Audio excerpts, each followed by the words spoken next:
The night shift began like any other. Neon buzzing, coffee burning, the hum of distant trucks on the highway. But at this station, time didn't move right. The clocks stuttered.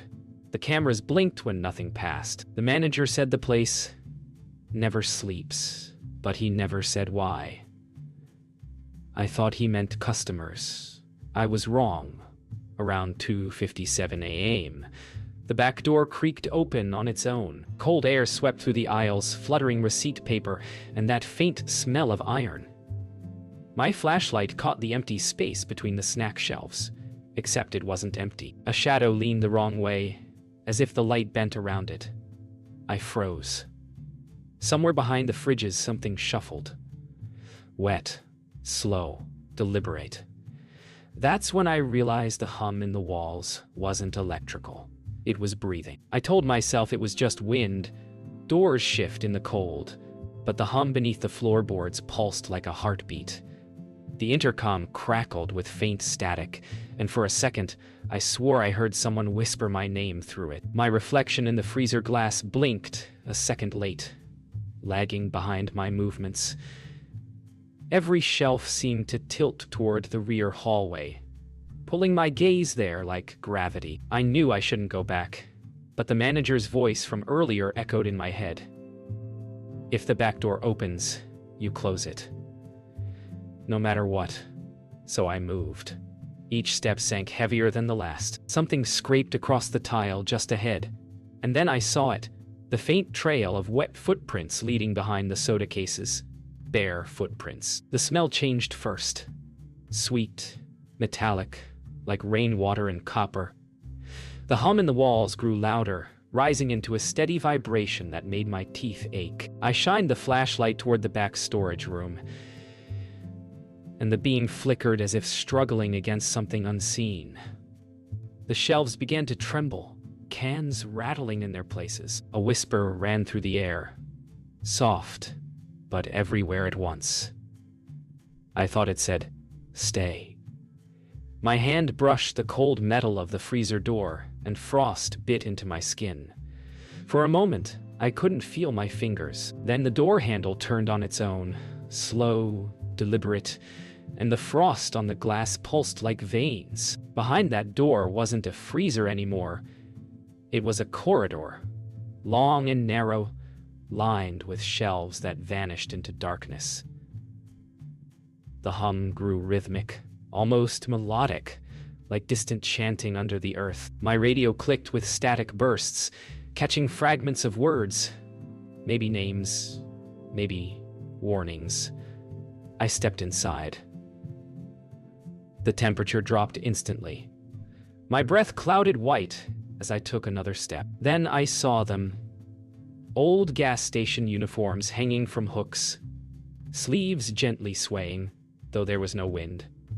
The name tags had all been scratched out.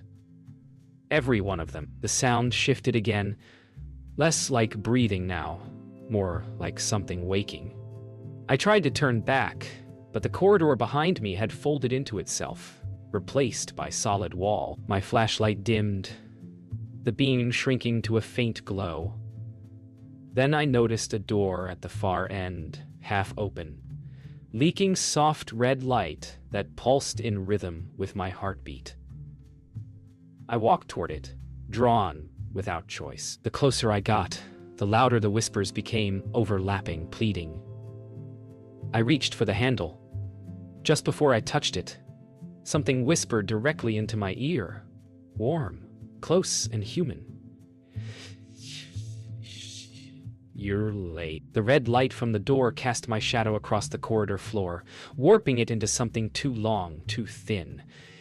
Every instinct screamed to run, but there was nowhere left to go. Behind me, the freezer door was gone, just solid wall where cold air once leaked through. The whispers had become a steady drone now, circling in my head like a fever.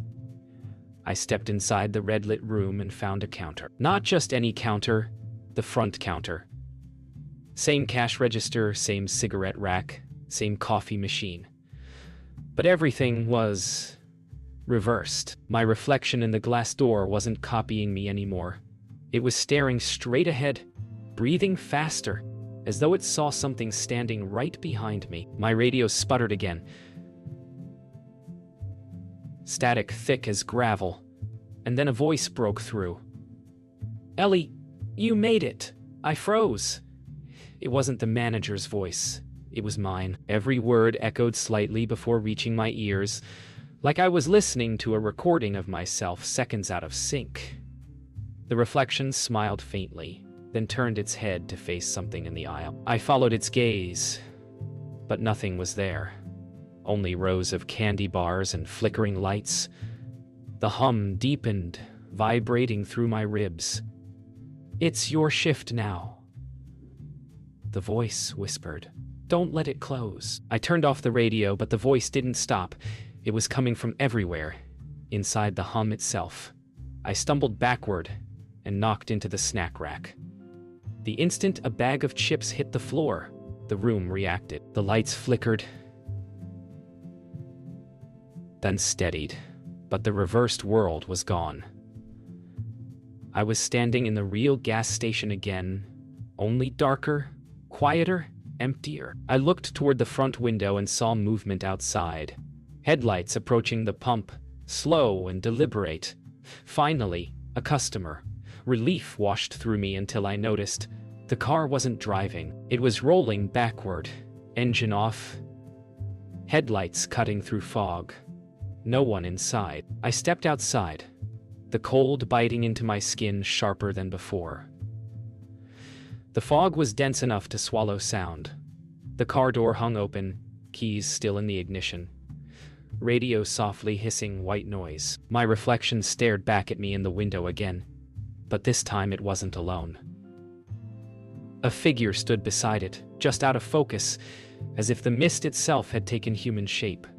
I blinked and it was gone. The wind shifted, and for a moment, I heard faint laughter, high and thin, echoing from the direction of the pumps. Something out here didn't want me to leave. I backed toward the door, but when I reached for the handle, my hand met cold metal that pulsed beneath my fingers, like a heartbeat inside the door itself. I pulled harder, but it wouldn't open. The neon sign flickered overhead, letters rearranging for a brief second to spell. "Stay!" I turned, scanning the fog, and saw silhouettes moving between the pumps. Too many to count, all shifting like smoke given form. They weren't walking, they were gliding, circling closer with every blink. Somewhere above the static hum, I heard my own voice whisper again. "Calm. Your shift never ends." I ran back inside, slamming the lock, but the door pulsed once more under my hand. Slow, deliberate, alive. The lights inside dimmed until only the hum of the refrigerators remained. My breath fogged the glass. The shelves seemed to have shifted again. The aisles no longer ran straight but curved downward, sloping toward the rear of the store. Something was beneath us. The humming grew louder, vibrating through my shoes, resonating in my chest. I knelt and pressed my palm to the floor. Warm. Beneath the tile, faintly visible through a thin layer of condensation, a vein of red light pulsed in rhythm with the door outside. I wasn't standing in a store anymore. I was standing on skin. I tore away a tile, the adhesive snapping like tendons. Beneath it wasn't concrete. It was soft, fibrous, and pulsing faintly. The hum turned into a rhythm now, like something massive exhaling below. A sickly warmth filled the air, and the overhead bulbs flickered one by one until only my flashlight cut the dark. Beneath the exposed surface, I saw something glimmer. A glass panel. Underneath the panel, a face stared up, eyes open, lips moving soundlessly. I stumbled backward, choking on panic. The face blinked once, slow and deliberate, then smiled as the hum spoke through the walls. "We built it, on the wrong ground. I staggered to my feet and grabbed the counter phone, dialing 911 with shaking hands. No signal. Only silence. And then a faint click. Gas station 7. A woman's voice asked, calm, mechanical. Shift confirmation code, please. I froze. What? The line crackled, and I could hear typing. Don't worry, the voice said gently. We've already sent someone to relieve you. The line went dead. I stared at the front window. Through the fog, headlights approached again. The same car. The same open door. Except now, someone was sitting in the driver's seat, smiling at me through the glass. The driver stepped out, slow and steady, dressed in the same uniform I wore. Every detail perfect. He looked up at the open sign, then directly at me. The air inside thickened, heavy and electric. I couldn't breathe. He raised a hand and pointed at the back of the store.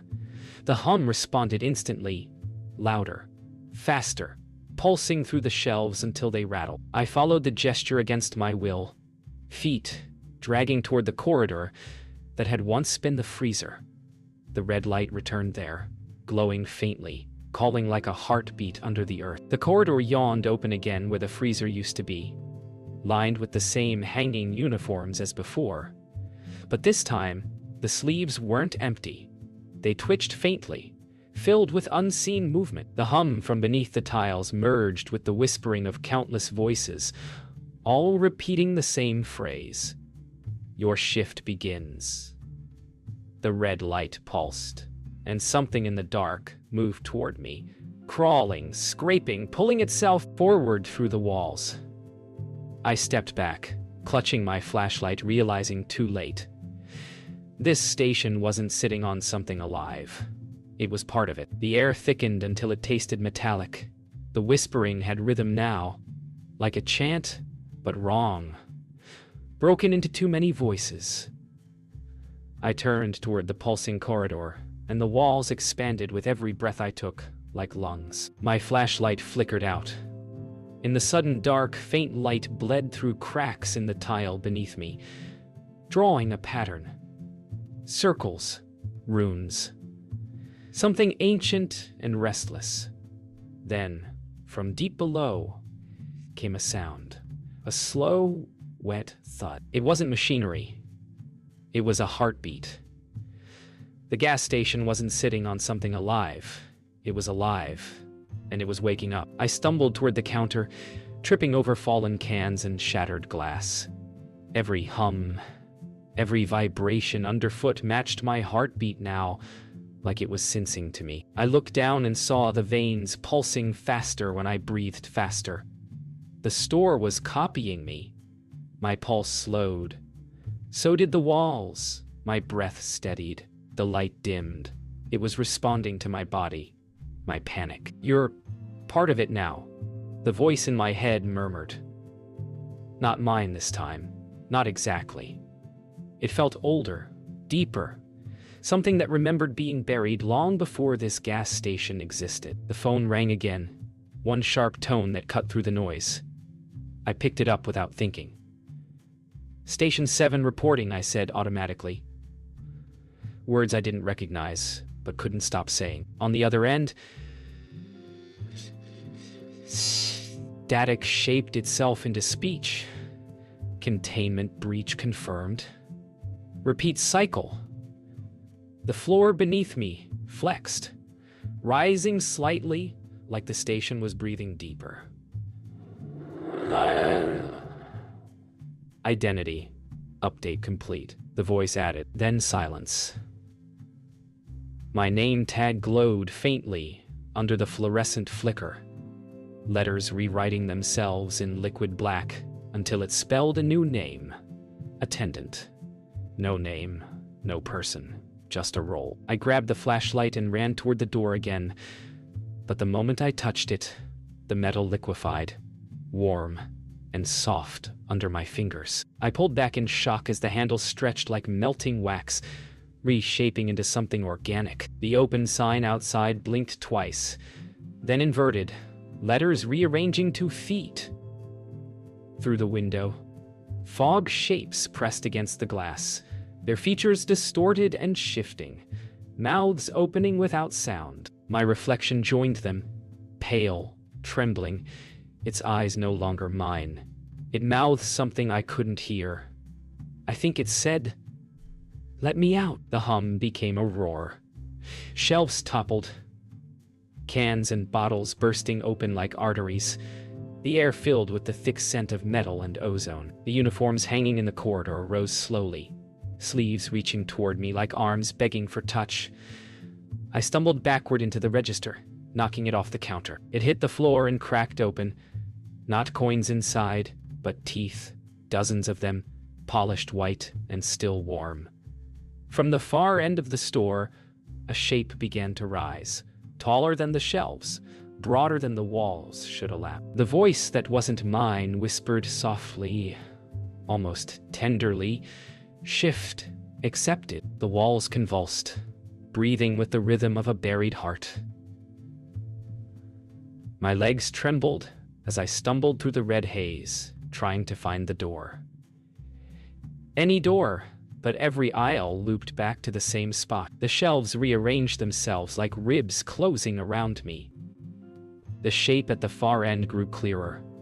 Not a monster, not exactly, but a colossal mass of fused faces and limbs, whispering through one another, speaking in layers of sound. I realized with sick clarity, they were all wearing gas station uniforms.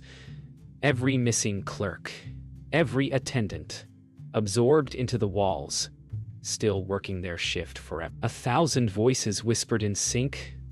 "Clock in." I clutched my flashlight, the last human thing I had, and shined it into the creature's folds. The beam reflected hundreds of employee badges embedded in flesh, all glinting faintly under the crimson pulse. Each badge bore one word: attendant. No names, just roles. My knees buckled as the floor beneath me opened, revealing a tunnel lined with ribs and wires. It led straight down into a light so bright it hurt to look at. I felt the pull, a gravity that wasn't physical, urging me to step in, to take my place. I screamed, at the walls, at the thing, at the sound. But it all drowned under the rhythmic beating beneath my feet. My voice dissolved into the hum. I stumbled toward the counter again, hoping absurdly for something normal. The register still lay cracked on the floor, its teeth scattered. In the glass of the cooler behind it, I saw movement. My reflection again, standing perfectly still, holding a key. The same old key I'd seen on the counter my first night. It lifted it slowly toward the glass and mouthed, "Take it." My hand moved without thought, reaching through empty air. When I blinked, the key was in my palm.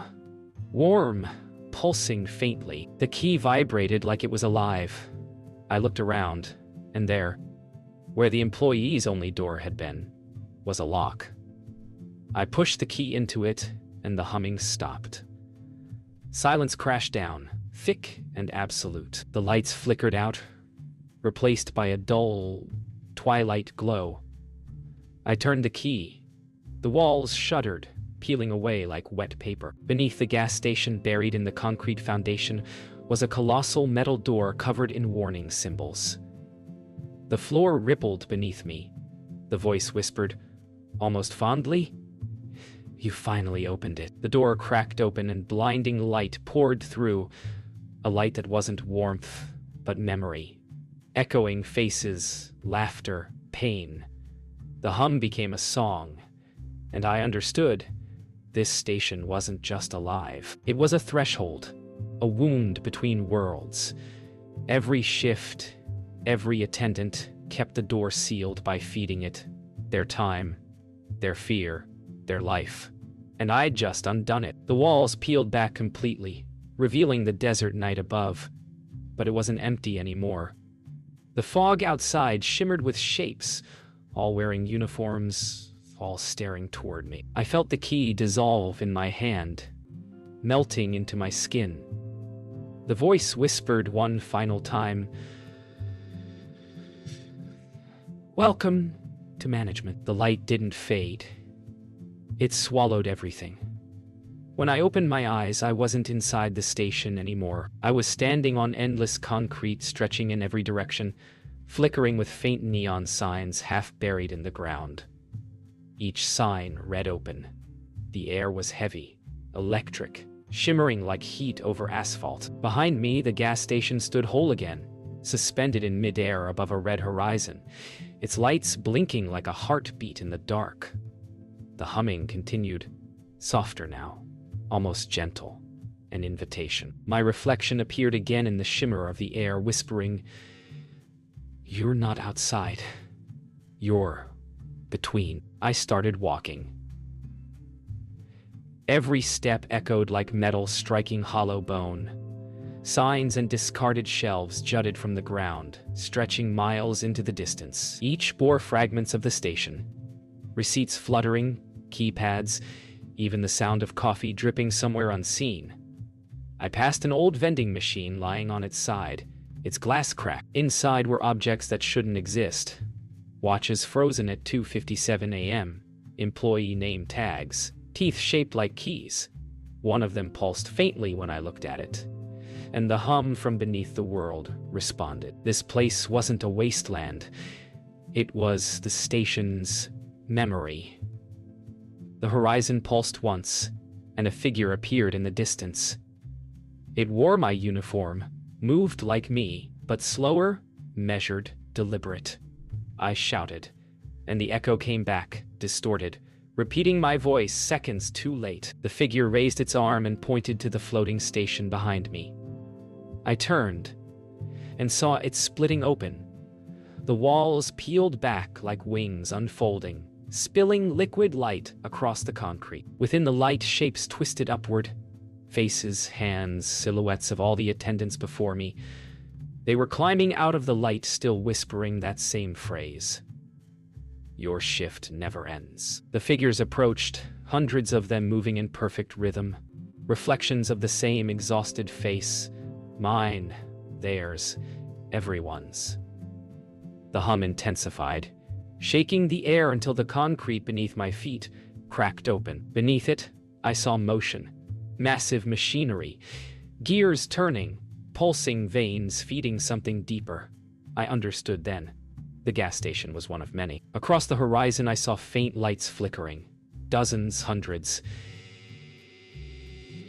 Each one a station that never sleeps. They weren't buildings. They were organs. A nervous system buried beneath the world. And I had opened its eye. The world began to pulse in unison with my heartbeat. The air shimmered, folding in on itself.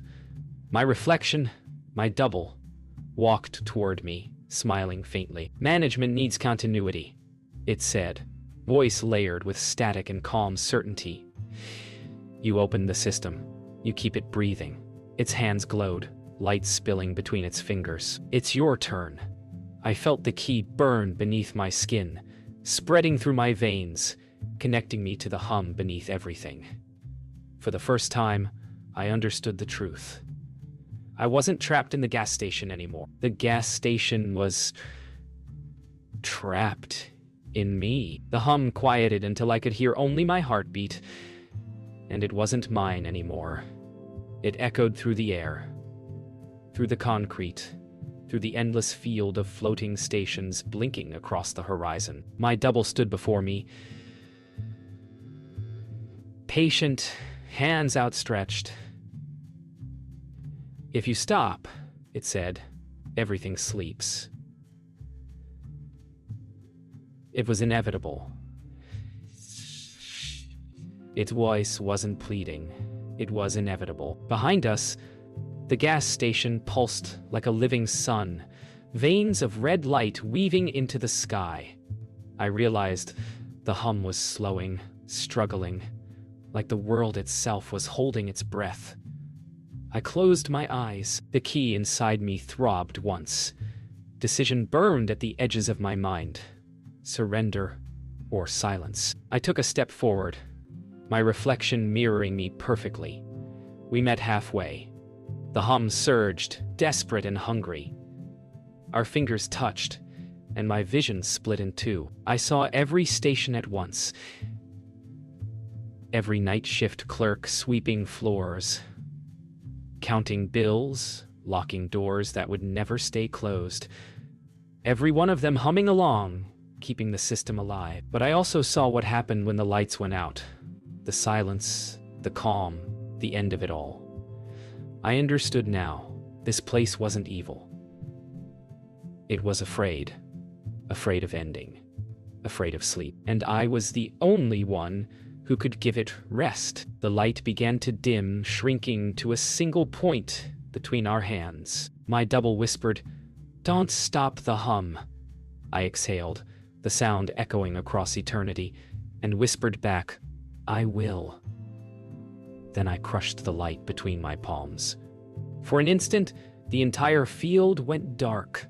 No hum, no wind. The floating stations fell like dying stars, collapsing into silence.